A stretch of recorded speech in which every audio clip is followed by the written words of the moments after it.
Hi, welcome to Pavis life style. இன்றைக்கி நம்ம சேனலில் பார்த்தீங்கன்னா ஒரு சிம்பிளான லஞ்ச் பாக்ஸ் ரெசிபி தாங்க. நான் லஞ்சுக்கு என்னென்ன பேக் பண்ணி அனுப்புகிறேங்கிறதையும் உங்கள்கிட்ட ஷேர் பண்ணியிருக்கீங்க. ஒரு பாக்ஸுக்கு பார்த்தீங்கன்னா ரைஸு, ஒன்றில் பொரியல், ஒன்றில் பார்த்தீங்கன்னா ஃப்ரூட்ஸு, அப்படி இல்லைன்னா ஏதாவது பருப்பு வேக வச்சு தாளித்து அந்த மாதிரி கட்டி கொடுத்துருவீங்க. இன்றைக்கி பார்த்தீங்கன்னா புதினா மல்லி சாதம், வாழைக்காய் ரோஸ்ட்டு, ஸ்வீட் கார்ன் வேக வச்சுறதுங்க. இது மட்டும்தான் நான் செய்ய போகிறேன், வேறு எதுவும் செய்யலைங்க. ஆல்ரெடி ஃபஸ்ட்டே பார்த்தீங்கன்னா குக்கரில் சாப்பாடு வச்சுட்டேங்க. இப்போது ஸ்டீம் அடங்கிடுச்சு. இப்போ தாளிக்கிறதுக்கு தேவையான அளவு சாப்பாடை மட்டும் நான் ஒரு பிளேட்டுக்கு மாற்றிட்டேங்க. மேல் சாப்பாடு தான் நான் இப்போ எடுப்பேன். எல்லாருமே அதுதான் பண்ணுவாங்க. அதுதான் கொஞ்சம் உதிரி உதிரியாக இருக்கும். அடி சாப்பாடு லைட்டாக களி மாதிரி இருக்கும். இப்போ எல்லாத்தையுமே பார்த்தீங்கன்னா ஸ்ப்ரே பண்ணி எடுத்து வச்சுட்டு குக்கரில் இருக்கிற சாப்பாட்டை வந்து ஹாட் பேக்கில் மாற்றி எடுத்து வச்சுட்டேங்க. வாழைக்காய் ரோஸ்ட்டுக்கு பார்த்தீங்கன்னா வாழைக்காய் தோல் சீவிட்டுங்க ரவுண்ட் ரவுண்டாக கட் பண்ணி எடுத்துக்கணுங்க. ரொம்ப திக்காகவும் இல்லாமல் ரொம்ப மெலிசாகவும் இல்லாமல் ஒரு மீடியம் ஸ்லைஸுக்கு வந்து கட் பண்ணிவிட்டுங்க.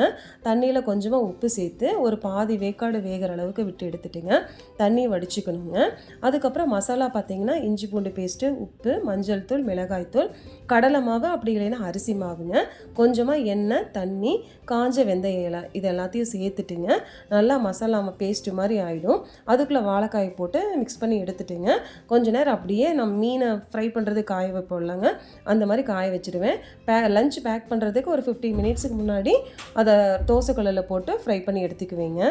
இப்போ சாப்பாடு தாளிக்கிறதுக்கு பார்த்தீங்கன்னா மல்லித்தலை, புதினா தலையும் பார்த்தீங்கன்னா மிக்சியில் போட்டு நல்லா அரைச்சி எடுத்துக்கிறேங்க. ஃபஸ்ட்டு 2 சுற்று விட்டு எடுத்துட்டுங்க. அதுக்கப்புறம் கொஞ்சமாக தண்ணி சேர்த்துட்டு ஒரு பேஸ்ட்டு மாதிரி அரைச்சிக்குவேங்க. இஞ்சி பூண்டு பேஸ்ட்டு பார்த்தீங்கன்னா நான் தனியாகவே அரைச்சி வச்சுருக்கேன், அதனால் இதுக்குள்ளே போடலைங்க. இன்கேஸ் இல்லை அப்படின்னம்னா இந்த மல்லி புதினா கூடயே பார்த்தீங்கன்னா இஞ்சி பூண்டையும் சேர்த்துட்டு அரைச்சி எடுத்துக்கலாங்க. நம்ம வதக்கும் போது பார்த்தீங்கன்னா பச்சை வாசம் எல்லாமே போயிடும். இப்போ சாப்பாடு தாளிக்கிறதுக்கு பார்த்தீங்கன்னா வெங்காயம், பச்சை மிளகாய் மட்டும் நான் கட் பண்ணி எடுத்துருக்கேங்க. கருவேப்பிலை போடுறது ஆப்ஷனல், அவங்கவுங்க விருப்பம் தாங்க. இப்போ பார்த்தீங்கன்னா சாப்பாடு தாளிக்க ஆரம்பிச்சிக்கலாம்.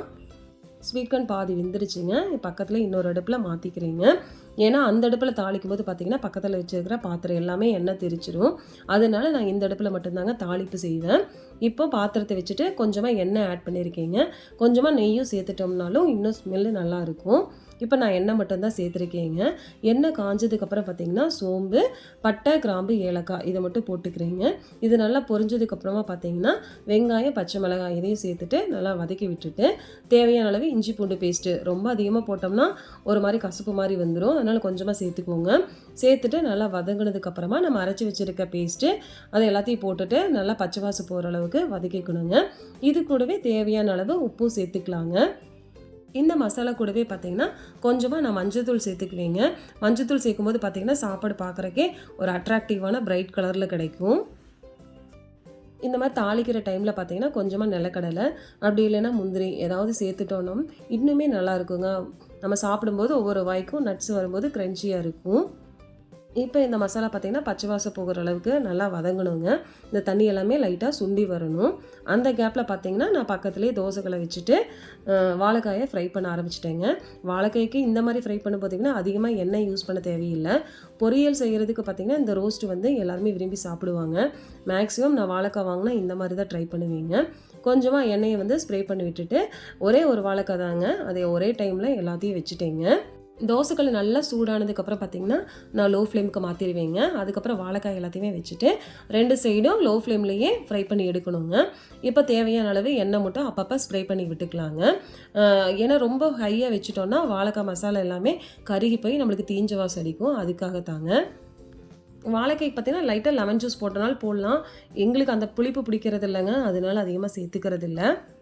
சேம் இதே மெத்தட் யூஸ் பண்ணி பார்த்திங்கன்னா பன்னீர் இதே மாதிரி தான் செய்வேன். அதுக்கப்புறம் சேனக்கிழங்கு அதுவும் இதே மாதிரி தாங்க. பன்னீர் வந்து நம்ம பாயில் பண்ணி செய்ய மாட்டோம், அப்படியே ராவாக போட்டுருவேன். சேனக்கிழங்கு பார்த்திங்கன்னா இதே மாதிரி அது 90% குக் ஆனதுக்கப்புறம் தான் போடுவேங்க, இல்லைன்னா அரிக்கிற மாதிரி இருக்கும், அதனால் அப்படி பண்ணிடுவேன். இப்போ பார்த்திங்கன்னா சைட்லேயே இந்த மல்லி மசாலா பார்த்திங்கன்னா நல்லா வெந்துருச்சு. இப்போ இது கூட பார்த்திங்கன்னா சாப்பாடை போட்டு நம்ம கலந்துட்டோன்னா நம்மளோட சாப்பாடு ரெடி ஆகிடுங்க. சாப்பாடு ஃபைனலாக கொட்டும்போது அங்கங்கே கட்டி இருந்ததுன்னா நீங்கள் உதிர்த்துட்டு கூட போட்டுருங்க. நான் பார்த்திங்கன்னா அப்படியே கொட்டிட்டேன், அதனால் லைட்டாக கொஞ்சம் அங்கங்கே கட்டியாக இருந்தது, அதை கரண்டி வச்சு தான் நான் தட்டி தட்டி கொஞ்சம் நல்லா உதிரியாக மாற்றிட்டேங்க. சாப்பாடு கலந்ததுக்கப்புறம் டேஸ்ட் பண்ணி பார்த்தோங்க, ரொம்பவே சூப்பராக இருந்ததுங்க. நம்ம பிரியாணி சாப்பிட்ல அப்படிங்கிற டைமில் இது கூட நம்ம ட்ரை பண்ணி சாப்பிட்லாங்க, அந்தளவுக்கு டேஸ்ட்டாக இருக்குது. மேக்ஸிமம் வெரைட்டிஸ் இந்த மாதிரி ட்ரை பண்ணுவேங்க. அதிகமாக பார்த்திங்கன்னா நம்ம தண்ணி விடுற காயை தவிர மற்ற எல்லா காயையுமே கட் பண்ணி வதக்கிட்டு அதுக்குள்ளே சாப்பாட்டை போட்டு கலரணுன்னா அதுவுமே சூப்பராக இருக்குங்க. கத்திரிக்காய், வெண்டைக்காய், பொட்டேட்டோ, பீட்ரூட் இதெல்லாம் வச்சு வெரைட்டி ரைஸ் செய்யும்போது பார்த்திங்கன்னா குழந்தைங்களுக்கும் பிடிச்சிக்கும், பெரியவங்களுமே சாப்பிட்டுக்கலாங்க. 2 பேர்த்துக்குமே யூஸ் பண்ணிக்கிற மாதிரி தான் இருக்கும். சட்னி சாப்பிட முடியாதவங்களுக்கு இந்த மாதிரி நம்ம சாப்பாடு செஞ்சு கொடுத்தோம்னா கண்டிப்பாக சாப்பிடுவாங்க, வேண்டான்னு சொல்ல மாட்டாங்க. நல்லா தான் இருக்கும். எல்லாருக்கும் இந்த வீடியோ பிடிச்சிருக்குன்னு நினைக்கிறேங்க. பிடிச்சிருந்தா லைக் பண்ணுங்கள். ஏதாவது கரெக்ஷன் பண்ணணுன்னா கமெண்ட் பண்ணுங்கள். தேங்க்யூ.